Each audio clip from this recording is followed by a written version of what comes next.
गुरुर्ब्रह्मा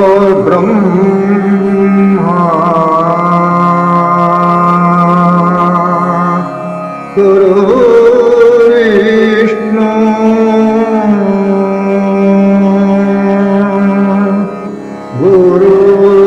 गुरुर्देवो महेश्वरः गुरु साक्षात्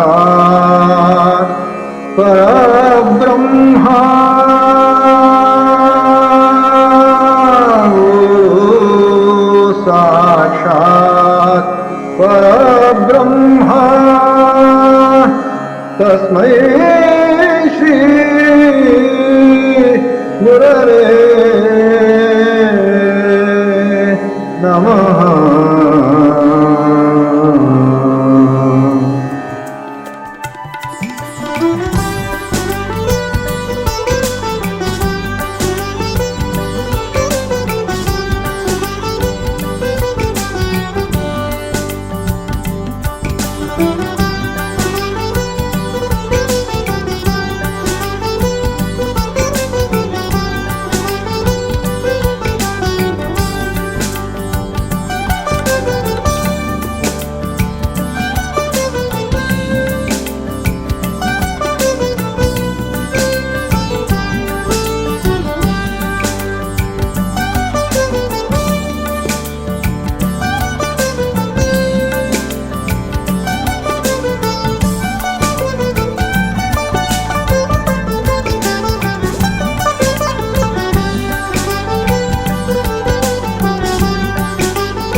तेजस्विनावधीतमस्तु महाविद्विषावहै Om Shanti Shanti Shanti. Good morning to you. Our talk should be based upon path beyond sorrow. Because purpose of all the scriptures is only to teach us how to go beyond sorrow. Normally, we are dominated by the three gunas, sattva, rajas and tamas. And in the Bhagavad Gita, in the second chapter, 45th verse, it beautifully said, Traigunya Vishema Veda, Nistraigunya Bhavarjuna, Nirdvando, Nitya Sattvasto, Niryogatshema Atmavan. All the scriptures, they tell about the three gunas because the entire universe is based upon, governed by the three gunas. Go beyond the three gunas and go beyond the dualities and be possessor of your own self. Because our worshipful Gurudev again emphasized self-realization or God-realization is the goal of life. But look at our present condition. For us, body is everything. All our relationship is only body, through the body, by the body, in the body. But we are conscious of the body. Generally, when you ask question, is it good or bad? Majority person tells yes. But in reality, body consciousness is good, not good. Just like a teeth. We have normally 32 teeth are there. When they are healthy, we are not conscious of their existence. But when you get toothache, we are conscious of the particular tooth. Then you begin to think how to get rid of the problems of toothache. Similarly, if body is healthy, we will not be aware of its existence. Hence, it is very, very important to get rid of body consciousness. Then breathing. Then mind thinking. There are three levels. Body is in one way tamasic, breathing is rajasic, our mind is food that we eat, sattvic portion makes the mind. Hence ahar suddho sattva suddhi. If the food is pure, then our mind also becomes pure. Normally, our body has got only one mouth. Do you know our mind has got how many mouths? Scriptures tell we have 19 mouths. Our mind eating food, absorbing things through 19 mouths. Even if you go to deep sleep, still mind is there. Dream is purely mental function. In waking state, dawn to dusk, morning to evening, we think and think. That is our normal way of existence. Hence, we must go beyond these limitations of the body, prana and mind. Hence, Bhagavad Gita beautifully tells one should go beyond all these limitations. The first chapter of the Bhagavad Gita is very, very important. But majority of people, they won't give importance to it. Human psychology is beautifully explained in the first chapter of the Bhagavad Gita. The first verse or first line of the Bhagavad Gita, if you understand, there is no need to go further verses. All the 700 verses you need not read at all. That is the path beyond sorrow. First verse, first line itself. Beautifully said, Dharmakshetre Kurukshetre. Don't go to other verses at all, second line also. Dharmakshetre Kurukshetre. One Swami beautifully explained it. Dharmakshetre Kurukshetre, the 4 words. Put it in a proper way. Kshetre, Kshetre, Dharmam Kuru. That is the path beyond sorrow.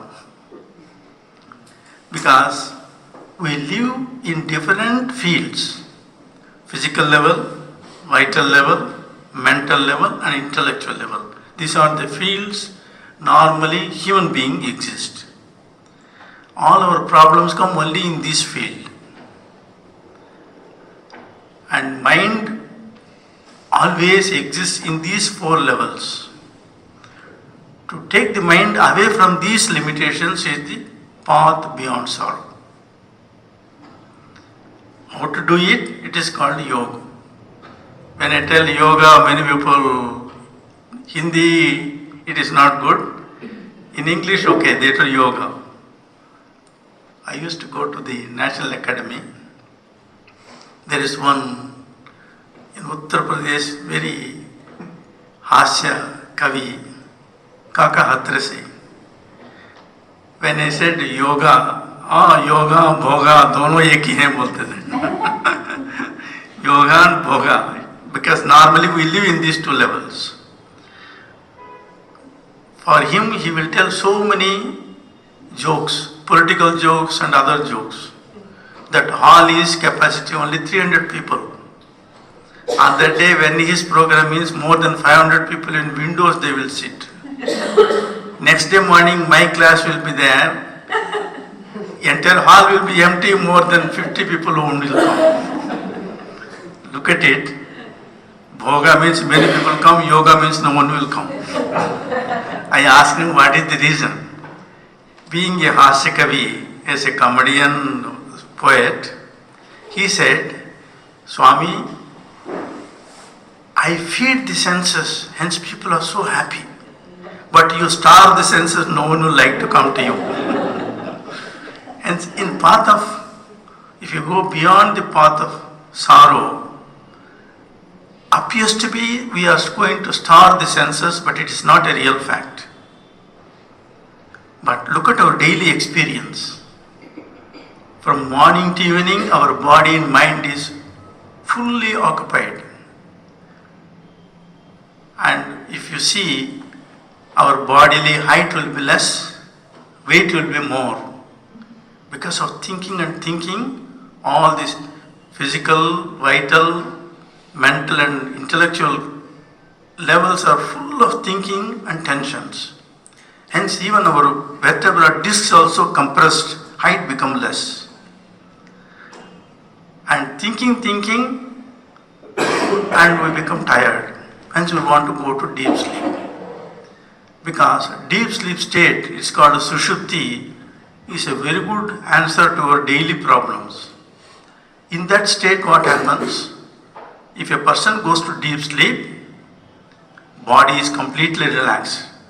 When the mind sleeps, look at the experience, the entire universe also disappears. But our Krishna Maharaj used to tell, this butt is not a small butt, it's a big butt. All the impressions are there in a dormant state, in deep sleep state. Hence, it is also not complete. If you sleep more also, it consumes more prana. Hence, in deep sleep state also, some of the most of the mind is functioning, it consumes prana, hence it is not good. Hence, yoga is the only way to go beyond the 3 states. And the first chapter beautifully explains. Second line of the first verse says, Dhritarashtra tells, Mamakaha Pandavas Seva, my people and what did Pandavas. The second line comes, I and mine. This is the root cause of our suffering, it's called a path of sorrow.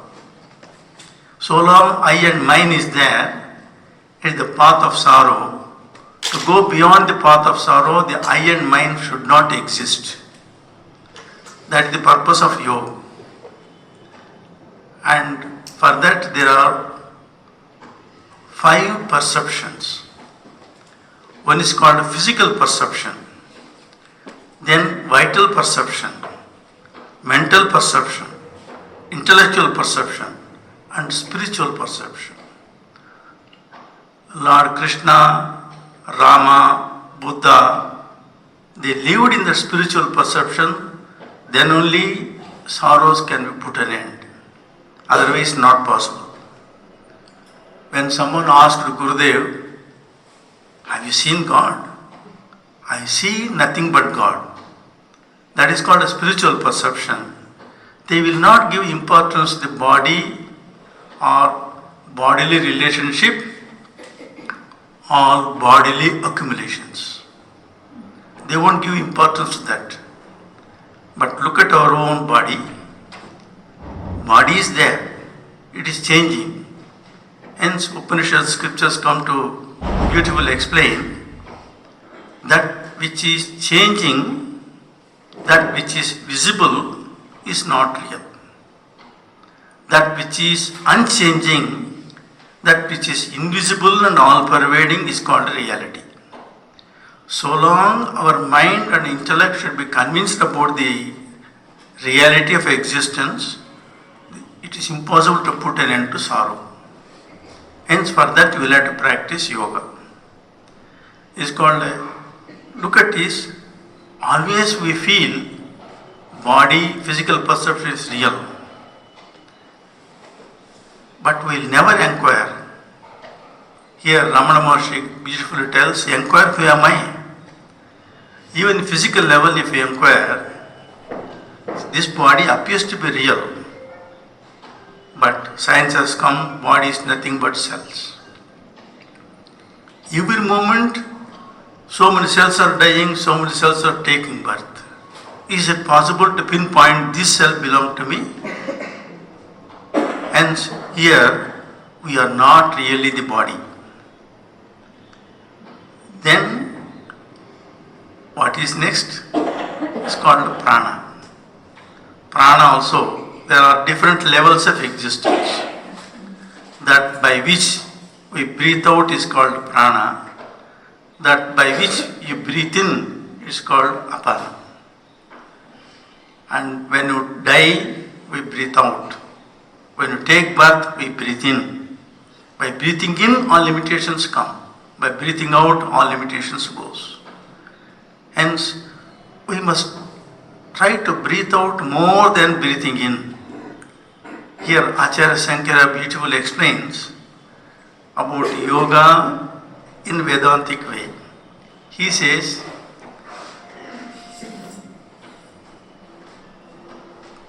Brahmakara vritti should be breathing in. Vishayakara vritti should be breathing out. It means positive divine thoughts you must breathe in. Materialistic limited thoughts you must exhale. When you are in deep sleep state, it is our daily experience. When the mind sleeps, are you aware of breathing? Yet breathing is taking place. Hence, consciously we must bring the mind to that state. While living also in waking state, we can transcend the body limitations and also vital limitations. This is called pranayama. Pranayama is very, very important. And by doing pranayama, you can transcend the limitation of the body and limitation of breathing process also. Hence it is said, culmination of pranayama is called Kevala Kumbhak. It means, when you sit for meditation, you must relax the body, and in the beginning you focus your mind through breathing. Then if you focus your mind on the meaning of the mantra, automatically mind will go beyond the breathing process also. Then you do not know whether breathing in or breathing out taking place while in the waking state also. It is not something imagination, it can happen. There are two words, doing and happening. In yoga, everything should happen. There's no doing at all. That is very, very important aspect. In the beginning we do.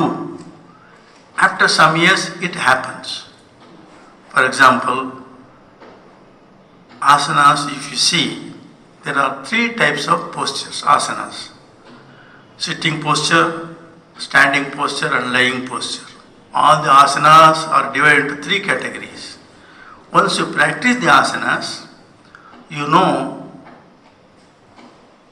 how to relax the body in standing posture, sitting posture and lying posture. It becomes a spontaneous. Then you will not be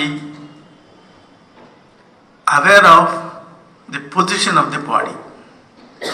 It is said there are 8.4 million postures.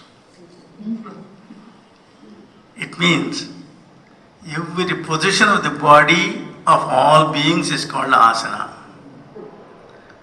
It is human beings we can do yoga asanas, not subhuman beings. Look at it. A human being can do mountain posture, tree posture, cobra posture, crocodile posture and fish posture, lion posture and cat posture, but they cannot do human postures because of the intellect. Hence intellect is very, very important. And human being alone has got intellect. Subhuman live in instinct. Yoga can be practiced only by intellect, not by instinct. Some people in the papers also we see, even the cats can do yoga. It is not practicable. They may do postures, but they cannot do yoga. Mind plays very important part in yoga. Our Gurudev immediately said, if you want to be an aspirant, first prerequisite to do spiritual practice is MYOB, mind your own business. Don't think about others and externality in experience. That is very, very important. First you must keep your own body healthy. Health is very, very important. Health is your real wealth. You cannot be sick and always in tension, create tension in every expression, then you cannot go beyond the path of sorrow. Because you create your own path, that path should be always free from all limitations, and thinking should be very much clear. That clarity comes, first you must be healthy.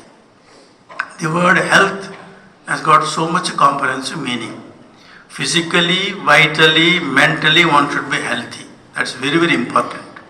It means, look at, even to see the picture of Gurudev, by seeing that picture itself you get a peace of mind. That is the greatness of a personality. Hence, Rama, Krishna, Buddha, Christ, there is no need for them to teach. Teach by being. That is their way of existence. And for us as an aspirant, we will have to learn by doing. Doing means must follow their instructions, very, very important, then only we can go beyond the path of sorrow. Hence, physical limitations we must transcend, vital limitations we can transcend by doing pranayamas, and also repetition of God's name is very, very important to go the mental limitations. Because mind will be always thinking. Without thinking, there is no mind at all. Our Gurudev brought a very beautiful definition about the mind. Consciousness plus thoughts equal to mind. Mind minus thought equal to consciousness. And if we inquire further, what is thought? As per Yoga Sutras of Patanjali, thought is sound, connected form and knowledge. 3 things made a thought. If you probe still further, it is essentially consciousness. Once you know that every thought is basically, fundamentally is nothing but consciousness, then even thought comes, you will not be taken away by the thoughts. Hence yesterday I was telling, when you meditation, purpose of meditation is relax the body. In the beginning regulate the breathing. Then by repeating the mantra, then you can be a witnessing consciousness, Sakshi Chaitanya. That alone we can do, then all other things happens. Witnessing consciousness is very, very important. It is not something new to us. Look at it, our own body. It was 3 days old baby, 3 years old. At the time body was flexible. For everything we use the body. After 7 years, because of our so-called education, always comparison and competition created tension. Then biological changes come. Then family responsibility come. Always we think and think, we never use our body at all. Hence, by doing asanas, yoga asanas, you transcend body consciousness. By doing pranayamas, you can transcend the limitations of breathing itself and also mental limitations. Breathing and thinking was very, very intimately related. Hence, in deep sleep, even though breathing is taking place, our mind is sleeping. Similarly, in meditation, it happens if your mind is totally absorbed in meaning of the mantra. Very interesting story. There was a teacher. In those days, they used to run gurukulas. And that guru was having only one son. He thought he may not be in a position to teach to his own son without any limitation of affection or I-ness and minus. Hence he requested other guru, I want to send my son to your Gurukula, you please take care of him. That guru also very kind, yes, very gladly I will do it. That boy was very intelligent.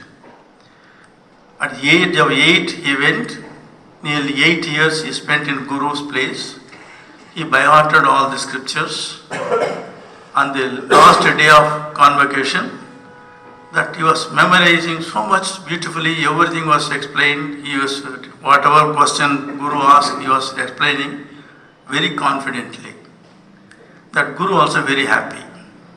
But another drawback, I am superior, comes to many persons or boys when they fully come in first grade in the examinations.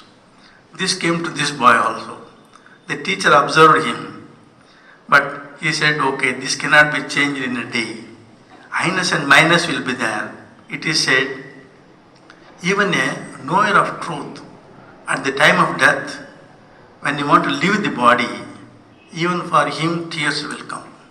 Swarasavahi vidushopi tadarudu abhinivesaha. Abhinivesa means I-ness and minus. Because of the body we do sadhanas. Because of the body we exist.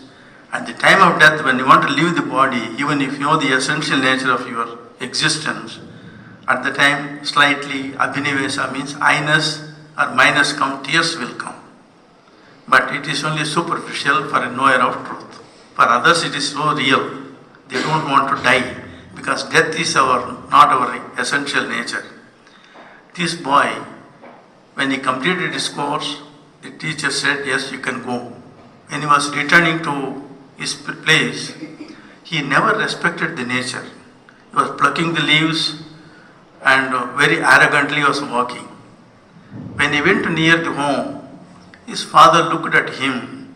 His mother was so curious. After 8 years, she is looking at her son. She wanted to go and embrace him. Father said, no, you please go inside. I will talk to him first, then he will come. Then she went inside. When he came, the father slowly closed the door. And this boy came, banged the door. The father slowly opened the door. He said, oh. He said, I have come, I am here. Oh, very good. You have come, very good, very happy. But have you completed your studies? He said, yes. I will ask you 3 questions. Please answer to me. Yes. Have you learned to see that cannot be seen through the eyes?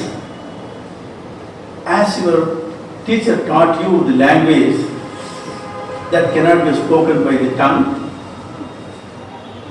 as your experience in Gurukula taught you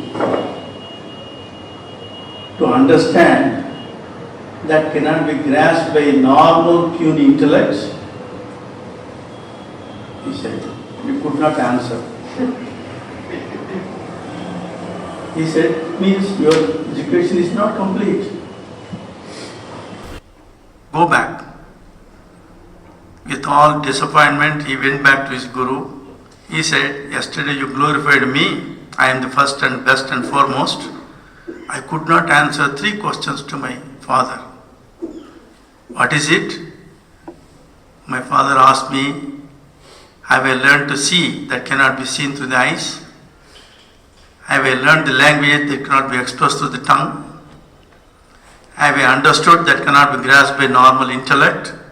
Oh, it's a very good question. I know it, your father will ask it. Now, you do as I tell. Implicitly you must follow my instructions. I've got some cows and bulls. Take them. When they become 1,000, you can come. But one condition, you should not eat or drink using your hands. Don't talk to anybody. Go.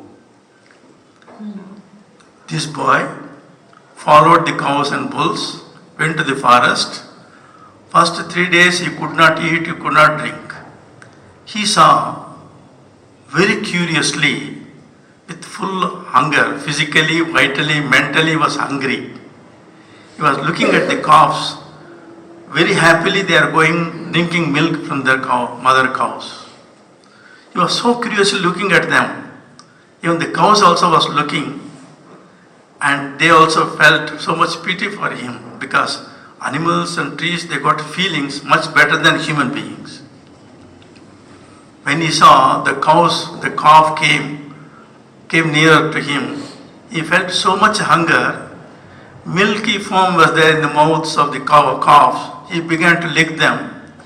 Then mother allowed him to drink from the udder, just like a calf. He began to drink milk from the cows, just like a calf.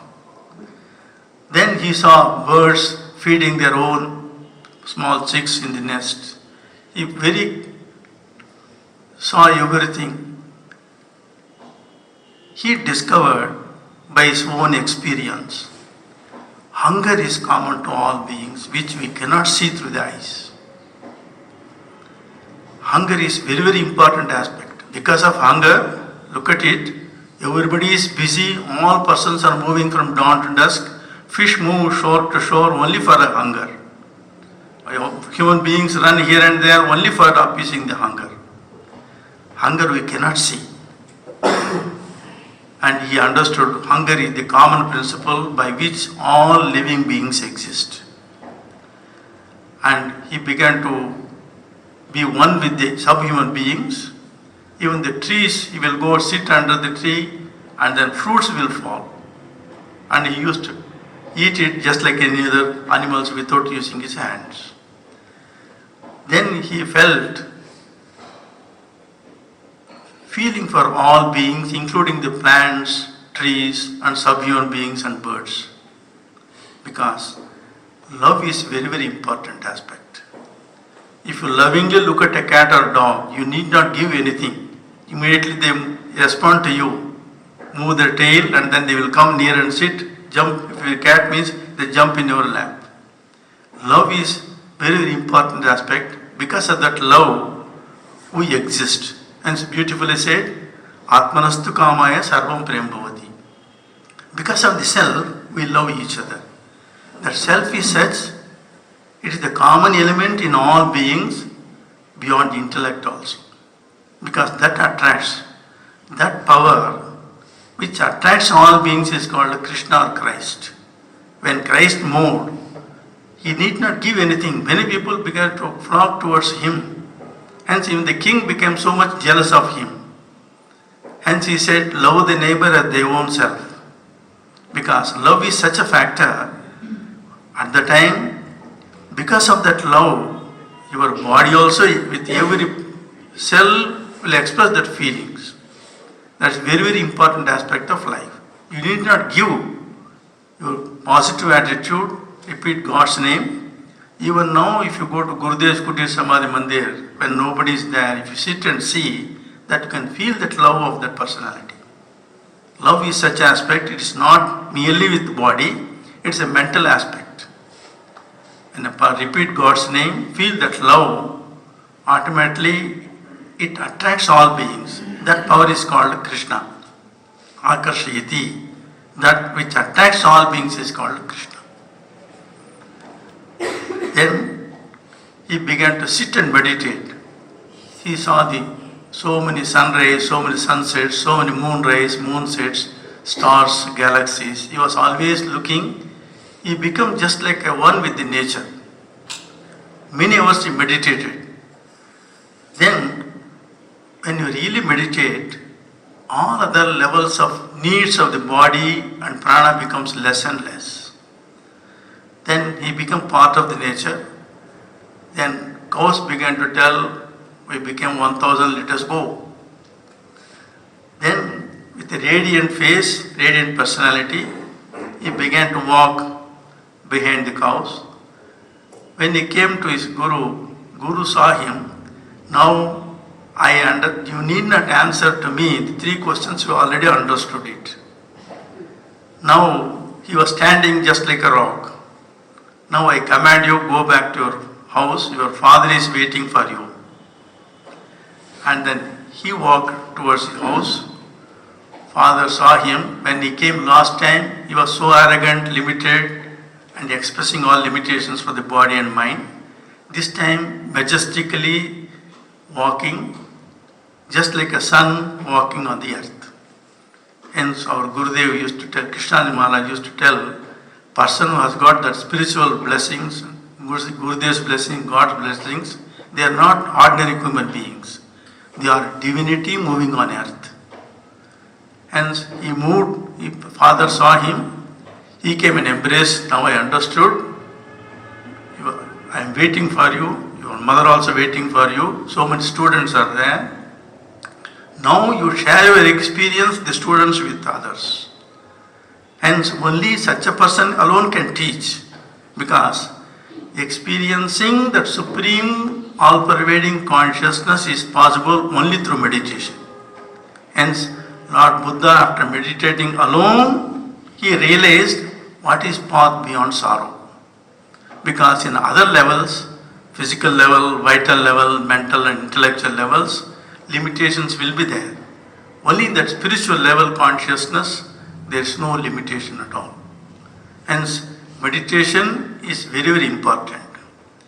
Hence, it is said, definition of meditation is dhyanam nirvishayam manaha, freeing the mind of all objectivity. Because thoughts are always, or normally, thoughts are connected with object outside. By repeating japa again and again, japa means feeling the meaning of Lord's name. Hence it is, normally there is a very book called Mantra Mahanava. They are called mantras. They are not ordinary words. They are the sounds revealed to the sages in their deep meditation. Om Namo Narayanaya is called Ashtachari Mantra. This Ashtachari Mantra is very, very important. It means the 5 elements, mind and ego and all these limitations, ahankara. You go beyond this only by repeating Ashtachari Mantra. And if you repeat Panchakshari Mantra, Om Namah Shivaya, it means Nama Shivaya represent 5 elements. Om represent the 3 states of the mind, waking and dream and deep sleep state. And Shiva is not to be worshipped with any form, even including Shivalinga. Shivalinga is called not the stone, it is called a Jyotirlinga, light of consciousness. Our sages are so wise. And if you really understand, our mind will not limit us, stick to any limitation. Om Namah Shivaya, repeat it. It is not the linga. one stone dome shape, another stone like a base. Look at it. If you understand the meaning of Om Namah Shivaya, look at the sky, whichever planet you may sit, the sky will look like a dome shape. Whichever planet you sit, that is the base. From atom to planet, they are made up of 5 elements. If you repeat Om Namah Shivaya, your mind will go beyond 5 elements, beyond the 3 states. It is nothing but light of consciousness beyond all limitations. That is the purpose of repeating Om Namah Shivaya. And another mantra is Ram Ram Ram. Hanuman, one of the great devotee of Lord, repeating Ram Ram Ram. It has got a very important meaning. Ashtachara mantra Om Namo Narayanaya. If you remove that Ra from Ashtachara mantra, it gives opposite meaning. Om Namo Nayanaya means not all pervading. Narayanaya, all pervading. Om Namo Nayanaya means remove Ra means Nayanaya, it's not all pervading. Similarly, Panchachari mantra, Om Namah Shivaya. I salute the absolute light of consciousness. If you remove Om Namah Shivaya, it is not absolute. Hence, repeating Ram Ram Ram also, or Ram or Om, both are same. You go beyond the body, beyond prana and mind. Look at it. We got ideal example of Hanuman. By repeating Ram Ram Ram, he can lift the mountains, he can cross the oceans. For us, every problem is nothing but mountain. Every situation just like crossing the ocean. Is it not? Hence, by repeating God's name, we can go beyond the path of sorrow. That is the only way. And our worshipful Gurudev beautifully said, God's name is the panacea to cure physical, vital, mental, and psychological limitations. And God's name is very, very important. We got Gurudev created us to repeat Mahamantra. It's called Mahamantra, great mantra. In that 16 names of God we repeat. Symbolical meaning of 16 is from new moon to full moon day there are 16 days. On 16th day is a full moon. Preceding deity for the mind is the moon. If you repeat Mahamantra, it is just like mind become like a full moon, fully blossomed. Hence, you can transcend all limitations. Then just like even Lord Buddha, it is said, he raised on a full moon day. His birth was on full moon day. That full moon is complete. Preceding deity for the mind is the moon. And also, preceding deity for the prana is the sun. Hence, by repeating, feeling the presence of the light of consciousness through which the sun and moon shine is our essential nature. By doing it, feeling the presence of light of consciousness in our own body, because look at it, body is changing, mind is changing. There is always one consciousness which is always witnessing, even the waking state, dream state, deep sleep state. That is our essential nature. When you follow the teachings of Ramana Maharshi or follow the teachings of Gurudev, sages are telling with many methods, but goal, result is the one. Hence that consciousness alone reveals which is already there. Hence you need not go somewhere else. Hence Bhagavad Gita tells, be the possessor of your own self. Nirdvando nityasattvasto niryoga kshema atmavan. Hence you stumble on your own essential nature, which is all-pervading consciousness. This happens in daily meditation. After some years of practice, body can be in standing posture, sitting posture, lying posture, breathing in or breathing out. Finally, we are one unit of consciousness. And when you feel in the body through meditation, when you wake up, in other states, you can feel the prana with which this body exists, and the same prana by which, through which all beings exist. Then you become one with the universal consciousness. Hence our Gurudev very simply said, be in the world, but not of this world. Then you will be good, and whatever you do, it is not only good to you, it will be good to all beings. Our Gurudev Swami Shivaji Maharaj and Siddhaji Maharaj, till last breath, he was telling, I am nothing but servant of Gurudev. If you have this idea, then our life also become beyond the path of sorrow. Wish you all the best. Thank you.